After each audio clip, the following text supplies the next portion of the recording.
avant, juste pour un souci un petit peu technique. Donc, ne vous inquiétez pas, on démarrera à 11h30 pile. Bonjour, est-ce que vous m'entendez? Est-ce que vous m'entendez bien? Est-ce que vous me voyez bien? Hop, j'aurais peut-être pas dû vous utiliser déjà une slide. Oui, vous m'entendez bien? Super, impeccable. Prenez le temps, allez marcher un petit peu, allez boire un café. On va démarrer. Je démarrais vraiment à 11h30 pour être sûr que tout le monde se connecte et entende surtout le démarrage. Et je vais d'ailleurs enlever ça.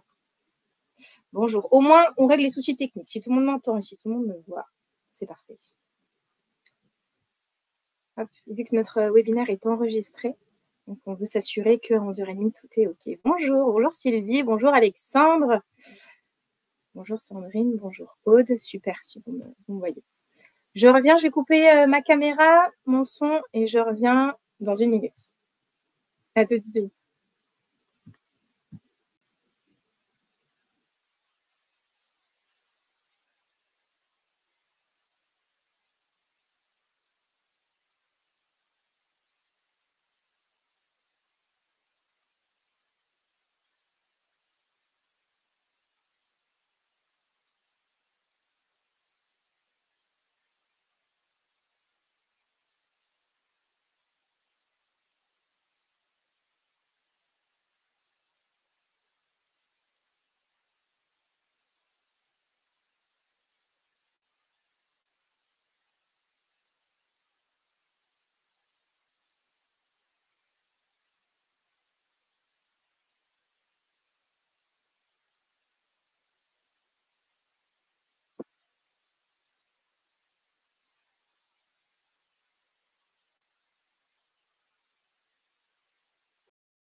Bonjour à tous, il est 11h30. Donc, on va pouvoir démarrer ce webinaire. D'ailleurs, je suis très heureuse d'être parmi vous aujourd'hui. On va parler de plein de choses super intéressantes. Donc, j'espère que vous m'entendez bien. Est-ce que vous pouvez me reconfirmer? On me dit non. On me dit que tout est OK. C'est bon, vous m'entendez? Eh bien, c'est super. Oui, vous pouvez aussi m'envoyer des emojis. Ça me va très bien. On vous entend bien. Parfait. Merci, André, de me rassurer. Eh bien, écoutez, je vais commencer par me présenter. Je m'appelle Harmonie et pas Arthur Catani, comme c'est indiqué. Je m'appelle Harmonie, je suis ergonome et je suis aussi responsable de l'ingénierie pédagogique et des opérations chez Goldmap. Donc, je suis très heureuse d'animer ce webinaire. C'est de 11h30 à 12h15, donc restez avec moi jusqu'au bout parce que vous verrez qu'il y a quand même une densité d'informations à vous partager. Peut-être je voulais regarder. Bonjour, il y en a qui s'affichent comme ça, qui viennent s'inviter en fait au webinaire. Eh bien, écoutez, on va pouvoir démarrer ce webinaire en fait sur les 10 tendances QVCT, donc qualité de vie et les conditions de travail et la prévention santé à suivre en 2025.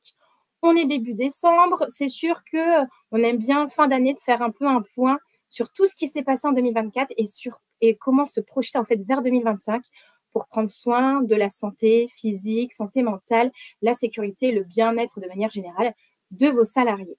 Donc, c'est pour ça qu'on va rester 45 minutes ensemble. Je vais essayer de vous partager un maximum d'informations. Surtout, n'hésitez pas à me poser des questions dans le chat, à m'interpeller, à donner aussi, me faire partager aussi vos expériences. C'est toujours hyper intéressant. Je vais démarrer ce webinaire par un petit sondage, juste pour savoir qui vous êtes, un peu sur quel poste vous êtes, ce que vous attendez peut-être de ce webinaire. Alors, je vais lancer le sondage et je ferai afficher en fait l'enquête derrière. C'est parti. Allez, normalement, vous avez les questions qui s'affichent de votre côté. Savoir à quel poste vous occupez au sein de votre entreprise. Est-ce que vous êtes au niveau de la direction, des ressources humaines, responsable formation, QHSE, communication interne. Et si vous ne trouvez pas votre poste dans la liste proposée, n'hésitez pas à me le préciser dans le chat. Comme ça, je saurai un peu à qui je m'adresse. Vous avez une deuxième question aussi. Est-ce que vous avez déjà participé au webinaire Goldmap? Parce qu'il faut savoir que tous les premiers jeudis du mois, là, c'est un rendez-vous à prendre, à noter dans votre agenda. Tous les premiers jeudis du mois de 11h30 à 12h15, on vous partage les nouvelles tendances, on partage des astuces. C'est très concret. On partage nos retours de terrain parce qu'on est un organisme de formation et on a pas mal d'expériences et de choses à vous faire partager. Alors, je vois responsable RSE, OK. coach consultante en performance sociale et prévention RPS. On va en parler des risques psychosociaux. Responsable d'affaires, santé, sécurité pour Lydie. Joël, vous êtes en train de rédiger une politique de QVCT. OK, pour votre entreprise. Super. On va plein dans ces sujets. Référent QVT pour Rosalie, impeccable. Et vous avez juste cette troisième question. Quelles sont vos attentes, effectivement, suite à ce webinaire? Est-ce que vous avez besoin d'être accompagné, conseillé? Est-ce que vous avez besoin, en général, on cherche aussi des informations à droite à gauche. Quelles idées d'action je peux mettre en place pour la QVCT? Et puis, s'il y en a d'autres, n'hésitez pas à me le partager dans le chat. Je vais laisser encore 1 minute ou 2 minutes. 1 minute pour répondre. Et je vais vous partager les résultats. Alors, est-ce que ça bouge encore au niveau des résultats? Je vais regarder combien vous êtes. Non, j'ai l'impression que tout le monde a répondu. Fin du vote, je vous partage les résultats. Hop. Vous voyez quel poste? Je ne sais pas si vous voyez les résultats. Vous avez répondu à 77%. Donc, la direction, 4 personnes DRH, plutôt QHSE, puis vous m'avez précisé qui vous étiez dans le chat. Pas mal de aussi professionnels de santé, ça marche. Oui, on voit bien les résultats. Merci Sarah de m'avoir précisé. Est-ce que vous avez déjà participé à un webinaire Goldmap? Oui, à 42% d'entre vous et 27% d'entre vous non. Eh bien, bienvenue. Vous ne connaissez pas encore notre organisme de formation? Eh bien, je suis très heureuse de vous accueillir. Et la troisième question, vos attentes. Donc, un petit peu vous êtes accompagné et c'est surtout trouver des idées d'action pour la QVCT. Ok, ça marche. Merci d'avoir partagé, participé en tout cas à ce webinaire. Allez, je me mets sur le support. Pour info, vous aurez accès au support et il y a un replay qui sera sur notre chaîne YouTube que vous retrouverez à la fin de ce webinaire. Donc, mais si vous voulez prendre des notes, mais écoutez, vous pouvez sans souci. Allez, je vous présente juste en 2 mots notre organisme de formation Goldmap. Donc, un organisme de formation spécialisé en santé, sécurité et bien-être au travail. On couvre en fait toutes ces thématiques, santé physique, santé mentale, sécurité, bien-être, avec des formats variés. Vous verrez, je vais vous en parler un petit peu au long de ce webinaire, mais on est sur des formations, des ateliers pratiques, de l'entretien individuel. On aime bien varier les plaisirs chez Goldmap. On s'adresse à des strates différentes d'une entreprise. Autant il y a des choses qui sont vraiment focus salarié ou focus manager ou bien tout public. Et vous avez nos chiffres de 2024. On clôturera au 31 décembre, mais ça ne devrait pas beaucoup bouger, avec une note moyenne de 4,6 sur 5 sur nos interventions. Et notre mission, en fait, c'est prendre soin de la santé des salariés pour prendre soin de la santé en fait, de l'entreprise. Faire de l'entreprise un acteur positif de la santé de chacun. Pour ceux qui ne nous connaissent pas, en fait, notre catalogue d'intervention, en fait, ce que nous proposons, en fait, et on l'a un petit peu catégorisé en 6 grandes familles. Donc, vous avez, en plus avec un joli code couleur, vous avez la famille calme qui est sur la santé mentale. Donc là, on va parler des risques psychosociaux, du burn-out, du harcèlement, des conflits, de la gestion du stress. Le safe, ça va être tout ce qui est un peu réglementaire, obligatoire, les formateurs SST, le risque incendie, le risque de travail en hauteur, le secourisme, le travail de nuit aussi, le risque routier. FIT, prévention des troubles musculo-squelettiques, vous connaissez, je suppose, les TMS. 80% des maladies professionnelles, ce sont des TMS, plus de 80%, des fois c'est même 85 voire 87%.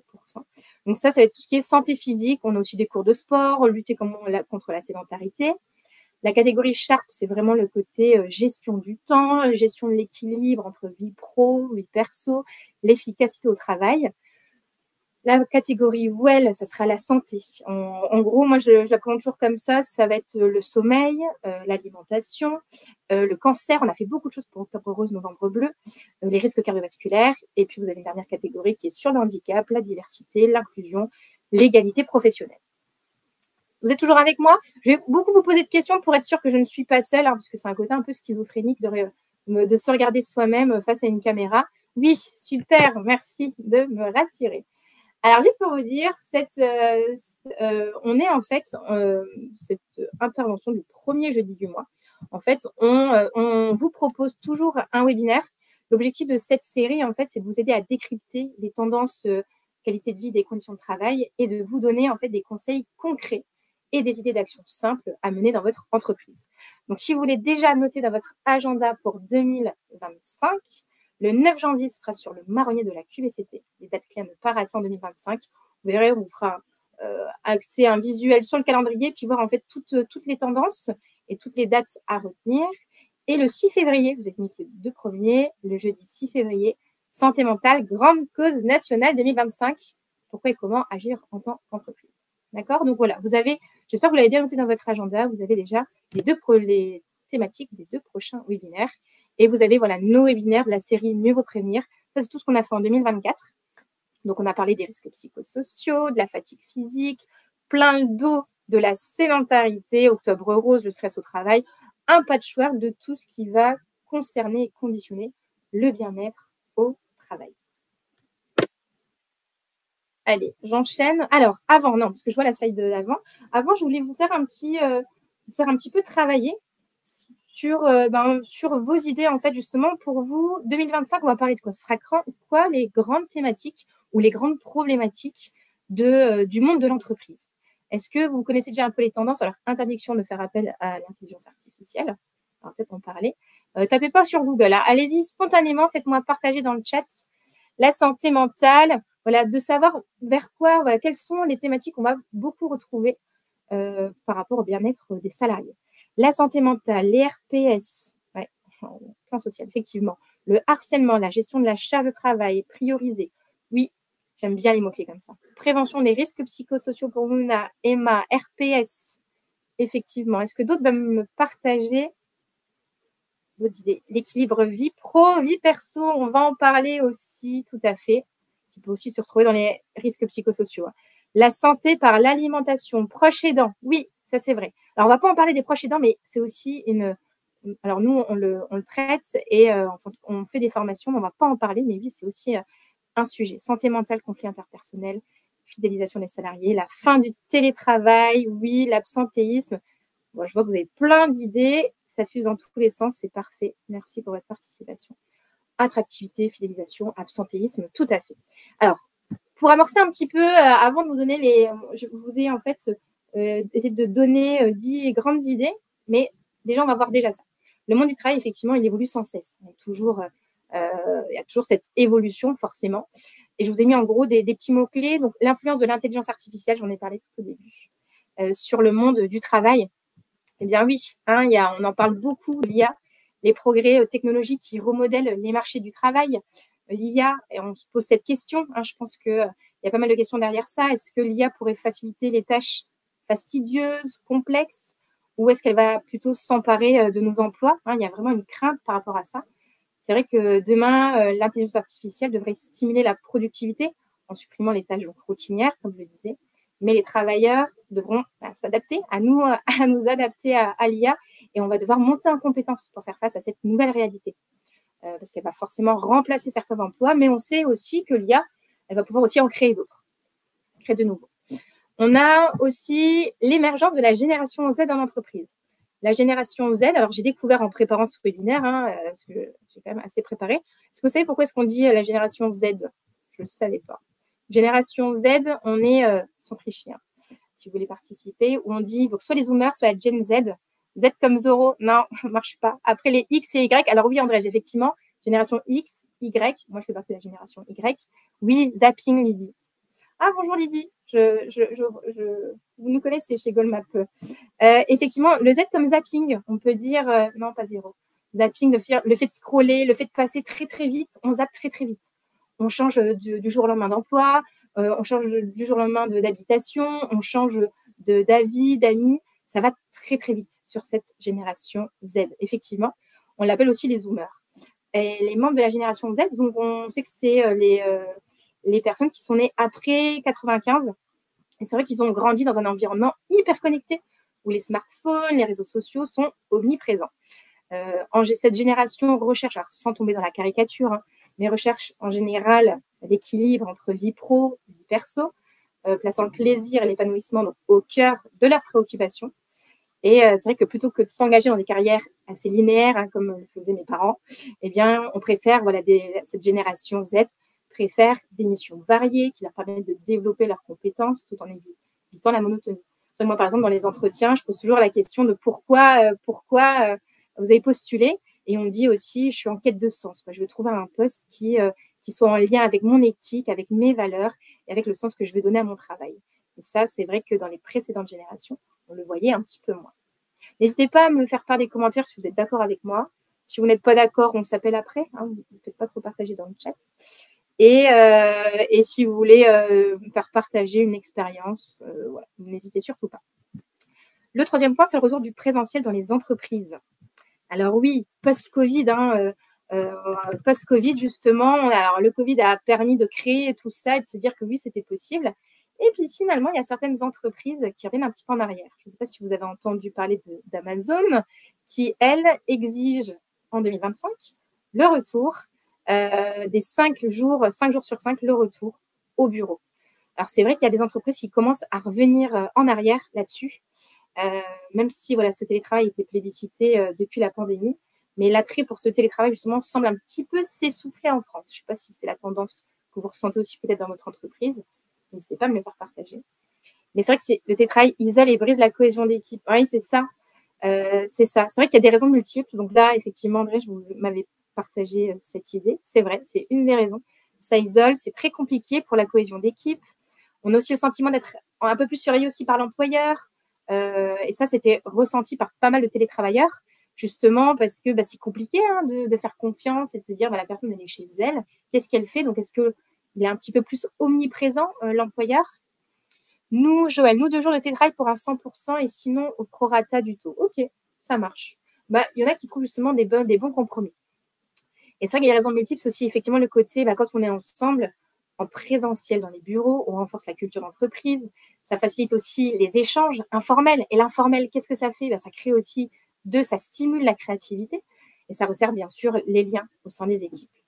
Donc ça va être une tendance 2025. Et la grande dernière tendance, c'est la santé mentale. Donc c'est érigé comme grande cause nationale pour l'année 2025. 2024, j'allais dire de mémoire, je l'ai lu, mais je ne l'ai pas préparé. Je crois que c'était par rapport à l'activité physique et le sport. 2025, c'est la santé mentale. C'est la grande priorité pour le gouvernement. Alors oui, parce que on va parler de la gestion du stress, du burn-out, des risques psychosociaux, tous des mots-clés que vous m'avez partagés en amont dans le chat. Donc oui, le monde du travail évolue sans cesse, d'autres des enjeux socioculturels, économiques, géopolitiques, et c'est pour ça que je vais vous proposer 10 grandes tendances pour 2025. Alors, la première, c'est gérer, favoriser le retour au bureau de ses salariés. Donc, on en parlait du retour vers le présentiel. Il faut savoir que, par exemple, pour nous, Goldmap, 95% de nos interventions, c'est du présentiel. Ça, c'est vraiment la demande de nos clients. C'est vraiment qui nous demandent parce que forcément, on aime bien plutôt, c'est quand même pas très, en plus moins agréable pour le formateur quand on est en distanciel, même si j'apprécie d'être avec vous aujourd'hui. Mais c'est vrai qu'on aime bien le langage non verbal quand on est formateur, est hyper important quand on anime quelque chose. Donc, c'est vrai que voilà, nous, nos clients, je dirais, on n'a que 5% de nos interventions qui se font en distanciel. En plus, bon, c'est beaucoup plus facile pour nous à opérer, mais on veut des gens sur le terrain, on veut le côté un petit peu informel en amont, le côté aussi un petit peu informel en aval d'une intervention, pendant la pause, il y a beaucoup de choses qui se jouent. Donc, il y a ce retour à l'emploi, le retour au bureau qui doit être mis en place avec des accords. Et puis, alors là, je vous ai proposé effectivement les enjeux, c'est de créer effectivement, de fixer un cadre, de jouer des fois aussi la carte de la flexibilité. C'est pour ça, Joël, vous m'avez partagé ces 2 jours pour ceux qui sont à temps plein, 2 jours et puis 3 jours sur le terrain. Mais c'est vrai que voilà, on est toujours, on cherche toujours cet équilibre et comment justement, quel est le meilleur en fait, ce compromis, quelle est la meilleure des organisations. Nous, les conseils qu'on vous donne aussi, c'est accompagner au changement, c'est difficile quand on s'est organisé en distanciel, d'être en télétravail, de revenir à l'emploi. Je lisais un article encore ce matin qui disait, par exemple, pour les familles, pour les parents, ils se disent, mais comment est-ce qu'on fait? Alors, avant, on ne se posait pas cette question, mais aujourd'hui, même moi, je me dis, comment je fais si mon employeur me demande de revenir à temps plein au bureau? Clairement, techniquement, ce n'est pas possible. Mais c'est parce que effectivement, le télétravail a ouvert pas mal de possibilités d'emploi et d'embauche. On n'est pas forcément géographiquement lié à l'entreprise. Et en fait, je ne sais pas si on reviendrait vraiment en arrière. Mais en tout cas, il faudrait vraiment accompagner au changement ou trouver un bon compromis d'organisation. On parle aussi du flex office. Donc, le flex office, c'est on a pu, comme avant, un bureau dédié avec la photo de ses enfants ou de son chien, avec vraiment toutes ses affaires personnelles. Là, on jouerait plus la carte d'espace, on va dire, plus sur le bien-être, l'esthétisme, mais qui est pas attribué à une seule personne. Et bien sûr, il faut aussi miser sur l'échange et l'écoute pour essayer de comprendre voilà, les enjeux, les contraintes de chaque personne. Et je vous ai mis à chaque fois un chiffre, 53%, vous avez la source en dessous, 53% des télétravailleurs estiment être plus productifs dans un mode de travail mixant présentiel et distanciel. Et oui, Khadija, oui, il y a des personnes qui ont déménagé, non mais clairement, qui ont déménagé quoi loin justement. Alors ce matin, je lisais encore un article qui disait effectivement beaucoup de Parisiens se sont dit bon super télétravail, je vais m'éloigner un peu plus, je vais aller plus dans la campagne pour avoir une meilleure peut-être qualité de vie et pouvoir concilier justement l'équilibre de vie pro perso. Donc forcément très dur de revenir à l'emploi. Oui, en province, oui c'est ça, hein. C'est ça. C'est un petit peu l'éloigné de Paris. Donc ça, peut-être une tendance santé, en tout cas une tendance bien-être à anticiper, à prévenir en tout cas pour 2025. La deuxième, c'est encourager la mobilité active de ses équipes. Alors, l'année dernière, je confirme parce que je réfléchis en même temps, effectivement, 2024, le gouvernement avait misé en priorité effectivement l'activité physique, le sport. On retrouve le sport au travail. Donc, c'est vrai qu'on est toujours, moi-même, je suis ergonome. On fait beaucoup d'interventions sur la sédentarité, les méfaits de la sédentarité au travail, ce qu'on appelle le sitting is the new smoking, parce que ça tue dans le monde 5,3 millions de personnes par an. La sédentarité tue 5,3 millions de personnes par an. Alors, pas une cause directe, hein, mais forcément, les maladies cardiovasculaires, il y a aussi la santé mentale qui joue, le diabète, certains cancers qui sont liés directement à la sédentarité. L'écologie et la santé au cœur des préoccupations. Forcément, on est aussi sur le côté mobilité active, où on va aussi, et pour sa santé, mais et aussi pour l'environnement, le développement durable, où c'est hyper important justement de concilier tout ça. Et moi, j'avais un exemple un petit peu à vous donner. Par exemple, je sais que Cdiscount mise aujourd'hui sur le vélo et les transports en commun. En fait, Cdiscount a par exemple choisi d'encourager l'utilisation des mobilités douces et durables. On va plus aller en vélo, en trottinette. Et c'est vrai que pour ce faire, en fait, l'entreprise, elle met à disposition des collaborateurs qui viennent à vélo des emplacements de stationnement réservés. Et aussi, elle organise des ateliers pour apprendre aux salariés comment réparer et entretenir leur vélo. C'est super sympa. Chez nous, le vélo pose aussi la question des accidents de trajet. Alors, oui, effectivement, Lydie, je suis entièrement d'accord. Effectivement, on est sur le côté... On a eu cette discussion, Lydie, je crois, ensemble, de mémoire en direct, vous et moi. Je crois qu'on en a parlé des accidents de trajet parce que forcément, oui, ça y est, je vois bien, au mois de juin, par là. Oui, et c'est pour ça que le but, c'est de concilier effectivement la sécurité et la santé. Donc, c'est pour ça qu'aussi, on rappelle aussi tout ce qui est règles de sécurité et on forme à la sécurité sur ce trajet domicile-travail. Je vous donne un autre exemple de client, par exemple Schneider Electric qui propose des solutions d'autoportage en fait, pour inciter en fait, les salariés à utiliser davantage les transports en commun. Elle contribue à l'abonnement à hauteur de 75%, alors que le minimum légal, c'est de 50%. Il y a plein d'idées en fait, par rapport à la mobilité durable. Et justement, par rapport à la mobilité durable, nous, on fait des formations sur la mobilité active. Ça, c'est toutes les formations que vous avez dans notre catalogue. D'ailleurs, pour vous, Lydie, j'ai dû faire sur Sitting is the New Smoking, 1 heure en amphithéâtre, la sédentarité au travail. Donc, c'est le premier. Moi, c'est mon top one. C'est celui que c'est cette formation que avec laquelle j'ai commencé avec GoldMap. C'est ma préférée, clairement. Il y a aussi mobilité active, santé et sécurité. Vous voyez, par exemple, dans cette formation-là, on fait autant la santé. Donc, oui, c'est bien de bouger, de venir à pied, de venir de façon mobile, enfin, de façon plutôt active au travail. Mais il y a un gros point sécurité. Là, on les fait vraiment réfléchir sur ce point-là. Les formations gestes et postures par rapport à la conduite. Et puis, on aime bien aussi mettre en mouvement les personnes, les salariés, avec des ateliers pratiques. Des cours de sport, un gym du dos, on fait du cardio-boxing, du pilates, tout ça. Justement, un cas concret en entreprise, l'Institut Agro-Dijon, leur besoin, c'est vraiment d'organiser des conférences sur la mobilité active et la sédentarité. Et donc, on a fait effectivement ces conférences avec eux, avec des ateliers pratiques en amont d'éveil musculaire. Comme ça, on se réveillait bien, on était tous hyper attentifs pour ces conférences. Vous avez nos chiffres et puis un peu le retour de notre cliente où il y a certains collaborateurs qui ont fait part du déclic qu'ils avaient pu avoir Alors, c'est lors de la semaine de la qualité de vie et des conditions de travail, notamment sur la question de la sédentarité. Le but pour nous, c'est vraiment d'avoir un discours impactant, qu'on reparte vraiment avec, moi j'ai toujours, et je pense que je le dis à chaque intervention, de se dire, ce soir, sans vouloir tout révolutionner, mais le soir même, qu'est-ce que je peux mettre en place mais en faisant des petits pas, qu'est-ce que je peux mettre en place pour un peu plus me rapprocher de ma santé, enfin un peu plus, on va dire, privilégier ma santé physique, ma santé mentale et mon bien-être. Donc voilà, on essaye vraiment d'avoir des discours très impactants. La troisième tendance qu'on vous propose, c'est comment collaborer avec l'intelligence artificielle. On en a parlé, c'est vrai que voilà, il y a un déploiement de l'IA qui influence l'organisation de travail, la gestion des informations, la planification des activités. Et c'est vrai que oui, ça peut développer, ça accompagne la créativité des salariés, mais ça peut aussi faire peur parce qu'on se dit, voilà, mon travail, en fait, va être remplacé par l'IA. Donc là, c'est peut-être quelque chose à mettre en place, en tout cas à réfléchir avec vos collaborateurs.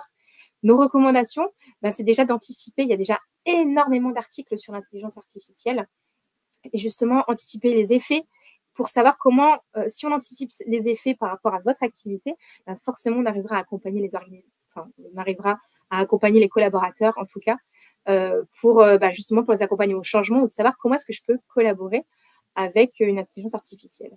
C'est un avantage, l'intelligence artificielle comme collègue, c'est un petit peu moins embêtant. On s'en sert que vraiment pour travailler, donc ça peut avoir ses avantages. Assurer la formation des travailleurs aux enjeux de l'IA, c'est important d'en parler, et de sécuriser, c'est sûr qu'il y a les parcours professionnels, il faudrait sécuriser et aussi embaucher des personnes pour encore mieux gérer cette intelligence artificielle. Ça, c'est la troisième tendance. La quatrième tendance, c'est d'oser parler des maladies chroniques avec ses salariés. Alors moi, j'étais assez surprise pendant la semaine européenne pour l'emploi des personnes handicapées. Il y a énormément, alors on était autant sur le handicap invisible, handicap visuel, auditif, et en fait, j'ai beaucoup d'entreprises qui m'ont parlé du diabète. Les diabétiques, parce qu'au quotidien, ça pouvait un petit peu impacter leur organisation. Donc, on s'est lancé en fait sur cette thématique du diabète. Maladies chroniques, donc aussi les maladies cardiovasculaires. Et par exemple, je vous ai mis les priorités de l'assurance maladie en 2025. Donc, c'est forcément de encore plus systématiser le dépistage. Donc là, des dépistages annuels sur les maladies cardiovasculaires, d'augmenter la participation au dépistage organisé sur les cancers, tout cancer confondu. Et on parle aussi de l'endométriose, de plus en plus. Même si, il y a certains textes de loi qui ne sont pas... On y croyait en 2024, mais non, ça a été retoqué. Mais effectivement, on voudrait améliorer ce dépistage et la prise en charge de l'endométriose. Et la ménopause, oui, aussi. Ah oui, moi, j'ai des entreprises qui m'ont parlé de ménopause et d'andropause. Donc, comment atténuer un petit peu les effets, comment un petit peu mieux gérer et communiquer dessus. Effectivement, c'est tout à fait. Alors, comment faire en entreprise? Sensibiliser, en parler, en fait. Ça ne doit pas être des sujets tabous, les cancers, les maladies chroniques. C'est même plus répandu dans le monde. Développer sa démarche RSE et jouer un rôle crucial en tant qu'employeur. Le but, c'est de faire connaître les dispositifs et puis aussi de se dire, quand j'ai une personne qui est en arrêt par rapport à ces maladies chroniques, comment est-ce que je l'accompagne et comment je fais en sorte qu'elle revienne dans des conditions optimales après cette longue absence. Parce que oui, il y a la personne qui est malade, mais il y a aussi tout un collectif de travail. Il faut aussi penser à eux. Libérer la parole autour de ces sujets, oui, et fédérer ses équipes autour de projets solidaires communs. C'est des sujets, il faut en parler, ça fait du bien aussi d'en parler et ça permet aussi de se sentir un petit peu moins seul. Je vous ai mis un chiffre d'ici 2025. Le Conseil économique, social et environnemental prédit que 25% des actifs salariés, agents, seront concernés par une affection longue durée, ce qu'on appelle l'ALD. D'accord. Donc voilà, un quart des actifs.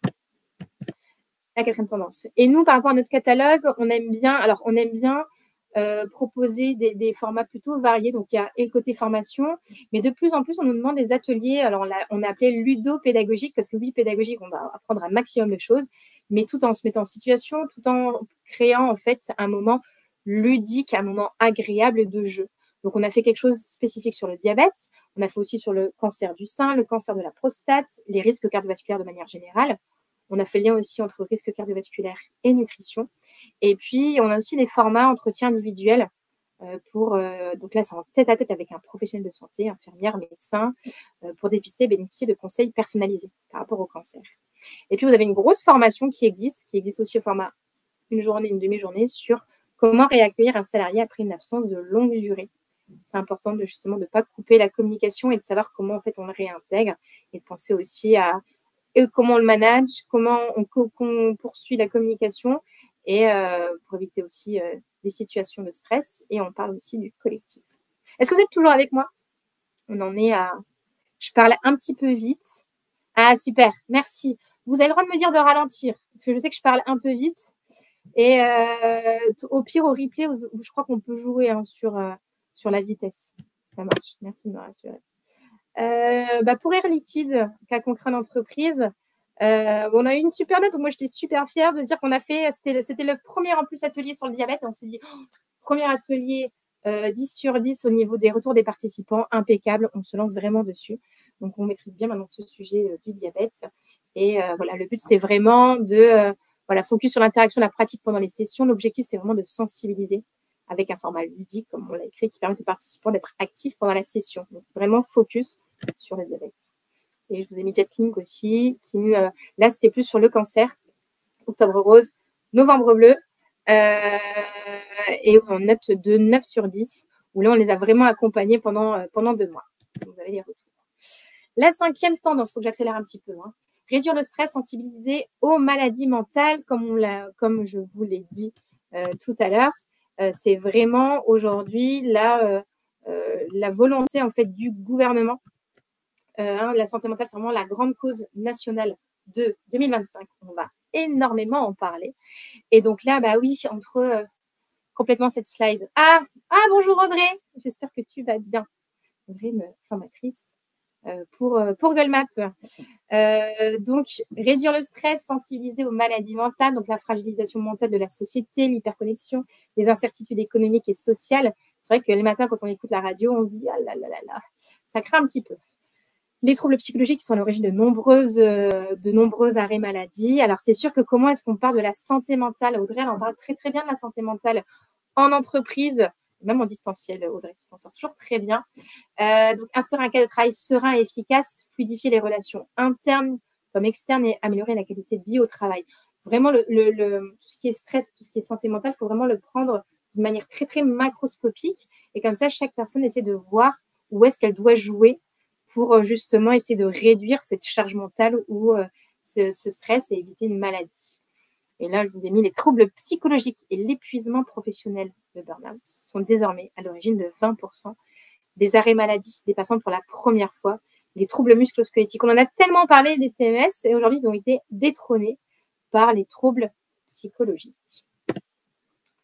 Et là, nos activités sur la gestion du stress, la santé mentale, comprendre à éviter le burn-out, l'intensité du travail, apprendre à gérer la pression et l'urgence. Alors, autant on a des sensibilisations, des formats d'1h30 ou des formations, mais aussi on a des ateliers pratiques comme des cours de méditation, des cours de sophrologie, la respiration, on parle beaucoup de cohérence cardiaque.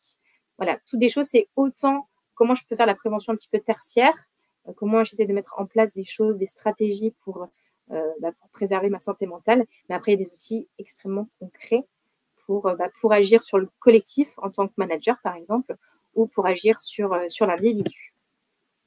Un cas concret, prendre soin, le besoin de Puert, c'était de prendre soin de la santé des salariés.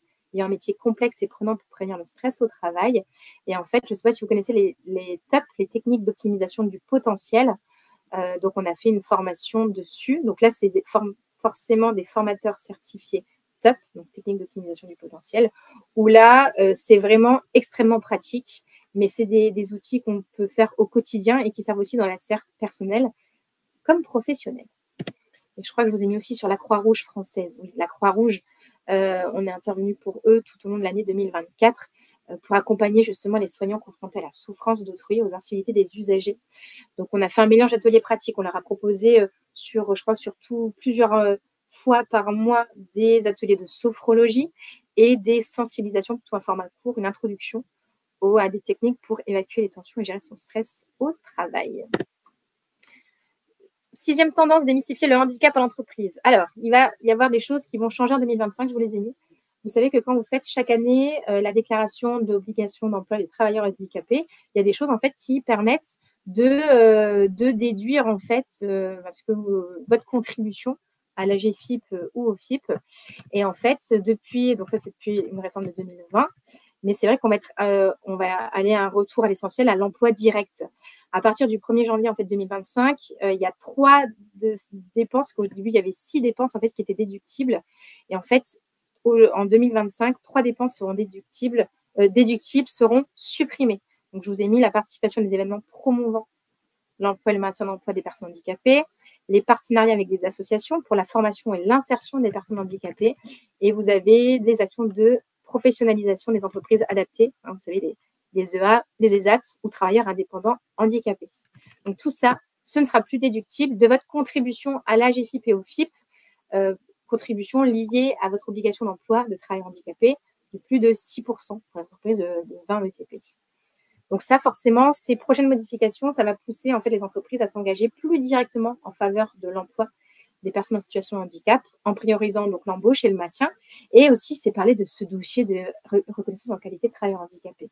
Moi, j'étais pendant 5 ans référente handicap auprès de la GFIP, et je me rends compte que pendant 5 ans, il y a toujours ces mêmes problématiques du dossier RQTH qui sert à rien, qui est fastidieux, je suis pas cotorep, je veux pas qu'on mette au placard, je vais perdre mon emploi. Il y a tellement de choses autour de ce dossier que je me suis dit, il faut que moi je me lance dans cette formation. Alors, je vous l'ai mis là derrière. La formation, alors on l'appelait handicap changer de regard sur les différences, et il y a une grosse partie sur ce dossier. Il n'est pas si horrible que ça. Oui, il y a 20 pages, mais il n'y en a que 5 qui vous concernent. Il est facile, vous pouvez vous être accompagné dans son remplissage, et il peut vous donner pas mal de droits. Donc voilà, donc osez parler du handicap auprès de vos salariés. Et voilà, je vous ai mis Aro Papor qui, elle, pour parler justement du handicap pendant la SEPH, on a mis en place des cafés-débats autour du handicap. Donc, super intéressant, forcément. On débat plein de choses. Et des ateliers de massage assis pratiqués par un intervenant malvoyant. Donc ça permettait aussi d'avoir aussi ce petit tête-à-tête pour dépasser effectivement ce qu'on peut penser en fait de la personne en situation de handicap. Et aussi de communiquer. En fait, en gros, il faut tout le temps communiquer, passer par le visuel. Nous, je vous ai mis un exemple d'affiche de sensibilisation, mais on fait aussi des livrets pédagogiques, mais c'est hyper important de communiquer en continu. Il ne faudrait pas se dire, allez, je vais faire une action par an, et puis comme ça, j'aurais fait le job. Non, c'est en continu, et avec des kits de communication, c'est ce qui vous permet de le faire. Le 7e, j'ai essayé d'accélérer, manager des équipes intergénérationnelles, on en a parlé. Et en fait, on se rend compte qu'au travail, on peut se retrouver avec 4 générations différentes. Les baby-boomers, la génération X, la génération Y et la génération Z. Et forcément, des besoins des fois un petit peu différents, un rapport au travail qui est différent. Et donc, ça, il faut savoir manager toutes ces générations ensemble. Et bien sûr, il y a des piliers sur lesquels il faut s'appuyer, comme la communication, l'engagement, la performance. Enfin, forcément, il y a des choses sur lesquelles on peut travailler qui doivent nous rassembler. Et le but, c'est de savoir comment est-ce qu'on crée des ponts justement entre les générations, comment est-ce qu'on accompagne ces équipes dans le développement de nouvelles compétences, comment aussi on fait en sorte qu'on se transmette des compétences, ce qui est aussi hyper important. Ma génération apporte un enrichissement professionnel et personnel. Bah oui, mais ça, il faut le valoriser. Il faut voir comment on justement le met en place, comment on renforce justement cette cohésion d'équipe. Reverse mentoring, oui, c'est ça, exactement, Sarah. Et faire de l'intergénérationnel une force plutôt qu'un risque. Alors nous, c'est des sujets pas si nouveaux que ça, mais qu'on traite aussi sur la diversité. Vous vous souvenez de la catégorie Kind de notre catalogue. Et on va parler de comment on manage la diversité au travail, comment les clés de l'optimisme, développer l'attitude positive face à l'adversité, la cohésion d'équipe. Et il y a aussi les retraités. Ça, on les oublie pas, mais les futurs retraités, maintenant, les employeurs vont devoir les former, les préparer à la retraite. Donc, il y a aussi les salariés seniors, préparation à la retraite. Comment maîtriser une communication bienveillante au travail, malgré les différences de génération. La 8e tendance, jouer l'équilibriste entre vie pro et vie perso. Est-ce que des fois, vous vous dites le matin, comment je fais? Comment j'arrive à m'en sortir? Moi, des fois, je me dis, j'en rigolerai plus tard. Des fois, on est dans le tourbillon de la vie. La vie personnelle, la vie professionnelle, la vie sociale. On veut s'investir partout, la vie de couple, on veut s'investir partout. Et au final, on ne fait rien de bien. Et des fois, je me dis, je me regarde moi-même dans le miroir et je me dis, ça va passer. J'en rirai beaucoup plus tard. peut-être en retraite, mais je rirai plus tard. Donc effectivement, cette place de l'équilibre vie pro, vie perso, qui a une place prépondérante aujourd'hui chez les travailleurs. Comment est-ce qu'on équilibre tout ça? En évitant le télétravail? Ah non, je suis pas d'accord, en fait. Non, justement. Il faut un petit peu de tout. Il faut un mix de tout, en fait. Il faut un mix de tout. Savoir comment est-ce qu'on déconnecte, la déconnexion numérique. Autant la déconnexion numérique liée à la sphère professionnelle, le mail, la messagerie interne que personnelle, le fait de scroller aussi, combien de temps on passe à connecter en fait à nos outils et comment faire en entreprise, donc charte avec règles de la connexion, sensibiliser à l'équilibre vie pro, vie perso. Monica, je suis dans la même situation. Ah oui, vous dites ça aussi, Monica? Comment je fais? Je me dis, allez, dans 10 ans, les enfants seront plus grands. On en rira d'ailleurs. Aujourd'hui, école fermée, donc c'était de se dire comment je vais animer un webinaire avec des écoles fermées. Et en fait, on se dit toujours qu'il y a des solutions à tout. Les clés de l'optimisme. Et voilà, des initiatives aussi pour lutter contre l'hyperconnexion. Je vous ai mis parmi les critères les plus importants dans la recherche d'emploi des Français. On trouve désormais l'équilibre entre la vie professionnelle et la vie personnelle pour 51% des actifs. C'est énorme. C'est toujours la remarque qu'on me fait en entretien. Là, pour le coup, les clés de l'équilibre, formation sur le zen digital, réussir sa déconnexion numérique, et formation sur la déconnexion numérique pour les managers. Ça va aussi être exemplaire en tant que manager et savoir comment inciter ses collaborateurs à se déconnecter. Moi, j'adore ces formations parce qu'à un moment, on fait un exercice qui s'appelle le scan corporel. On se pose dessus et puis là, on partage beaucoup et on voit un peu la relation qu'on a avec notre outil, avec les réseaux sociaux et notre portable, tout simplement. Et là, on vous a proposé des affiches pour avoir toujours en tête. C'est vrai que des fois, on se dit, bon, ben là, allez, je déborde un petit peu, mais en fait, c'est d'avoir toujours quelque chose sous les yeux pour se dire, non, faut penser à sa santé mentale. J'ai besoin de me débrancher. La 9e action, 9e tendance, prévenir, désamorcer les conflits. Vous m'avez dit dans le chat au départ, les conflits, oui, qui est exacerbé par ce tourbillon de la vie, j'ai envie de dire. On fait, oui, on veut être parfait professionnellement, personnellement, on ne doit pas arriver en retard, donc c'est pas grave si on insulte. Au volant, en fait, le chauffard qui nous a fait une queue de poisson. Enfin, aujourd'hui, j'ai l'impression qu'on s'énerve pour tout. Dites-moi si vous êtes d'accord avec moi dans le chat, mais on se donne le droit de s'énerver, d'être en conflit, de dire les choses. Et ça, forcément, c'est pas très bon et pour sa santé mentale et pour la cohésion d'équipe, donc aussi pour l'entreprise. Donc, voilà, les missions fondamentales du manager, la détection et l'écoute, la détection en amont d'une situation conflictuelle, l'écoute qui est hyper importante, la communication qui est la clé de tout, de toute façon. Comment donc former ses managers sur des sujets clés, sur la santé mentale, la sécurité au travail, la productivité des équipes, c'est important encore une fois de communiquer. Et j'ai trouvé ce chiffre, cette source, les conflits font perdre en moyenne 3 heures par semaine de travail, ce qui est énorme si on additionne ça sur un an. Exemple de formation, c'est vraiment focaliser nous sur les gestions des conflits interpersonnels, donc entre les personnes, gestion des conflits avec un côté hiérarchique, là plus donc le côté manager, et puis gestion des conflits avec des tierces personnes. Et on parle aussi de violences internes comme harcèlement moral, harcèlement sexuel. Toujours de communiquer, c'est nos livrets pédagogiques.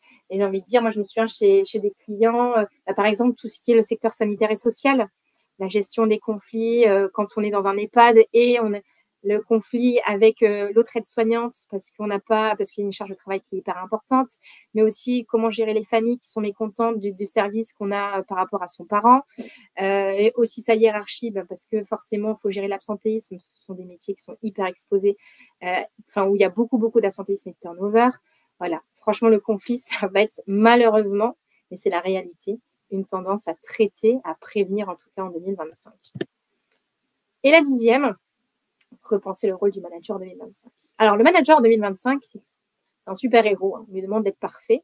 Ça, c'est hyper difficile parce qu'on engage et sa personnalité et ses valeurs. Et puis, le manager, il est toujours entre ce que la direction veut, ce que les salariés veulent aussi et comment concilier tout ça. Alors, manager de 2025, moi, j'ai mis des petits mots-clés. Il doit être agile. Il doit justement trouver, pas une envie, mais il doit essayer de trouver un compromis avec tout le monde. Il doit être vraiment dans l'empathie.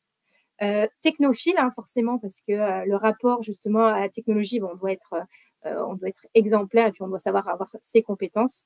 Et il y a le côté très, très humain qui est hyper important. Donc, après, je ne sais pas si vous avez d'autres mots-clés pour dire ce que vous recherchez de votre manager ou si vous êtes qu'est-ce qu'on vous demande d'être. Mais c'est vrai qu'on redéfinit ce côté, ce leadership où on doit faire face à plein de choses qui sont tout le temps mouvantes. Hein. On en a parlé de l'intelligence artificielle, mais en même temps, plusieurs générations à manager et en même temps, rechercher l'équilibre vie pro, vie perso. Et en même temps, il y a ce défi de la productivité. Pas évident d'être manager. Et l'importance des soft skills. Comment donc former ça? Comment est-ce qu'on accompagne ces managers? On essaie de les former justement sur la communication, sur sa posture, en gros les règles clés. Et puis bien sûr, il y a des piliers justement pour parler de santé mentale, la productivité des équipes. En fait, comment concilier tout ça? Comment aussi prendre du recul par rapport et pas s'engager en fait personnellement, parce que sinon c'est extrêmement coûteux pour sa santé mentale. 50% des employés, ça m'a fait, ça marque. 50% des employés quittent leur emploi, fuient avant tout leur manager. Dur constat. Et voilà, des exemples d'ateliers où on fait un focus, je vous ai dit tout en début de webinaire, vraiment focus manager. On parle de RPS, burn-out, les addictions aussi, comment on manage la sécurité au quotidien, comment on crée cette cohésion au sein de l'équipe. Oui, il y a des zones de turbulence, toujours. Ça remet un petit peu en question. Mais il faut passer cette zone de turbulence et vous apporter des outils. Management du travail de nuit, par exemple. Ça, c'est un peu nos clients, pas tous. Hein, Lydie, on a Lydie parmi nous qui est une cliente, pour qui en plus je suis intervenue. Mais voilà, nos clients principaux, Radio France, on fait Journal L'Équipe, il y a Canal+,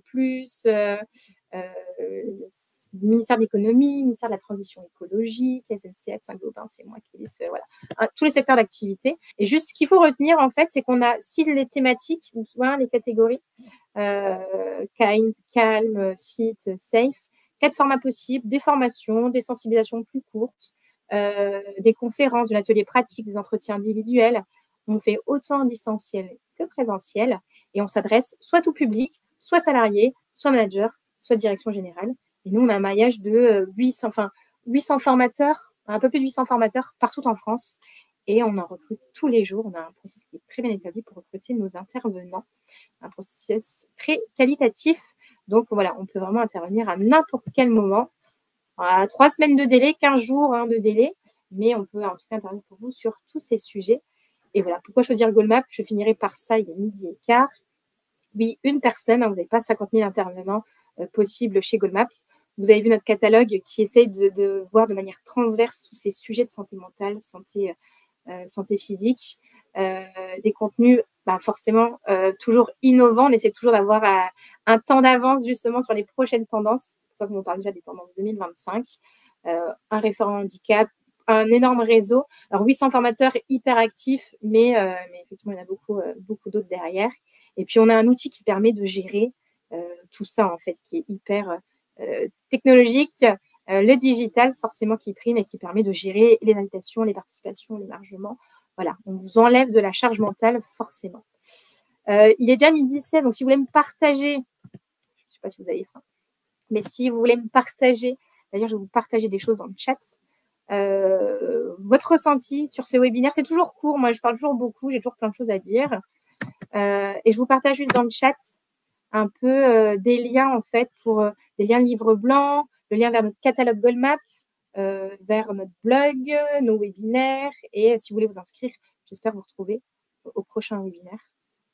Donc, et je vous mets les référents, le contact d'Arthur de Goalmap, qui est aujourd'hui au Maroc. On lui fait un coucou de Marrakech. Mais Arthur, si vous voulez le solliciter pendant qu'il est au Maroc, non, je pense qu'il est en pleine déconnexion numérique.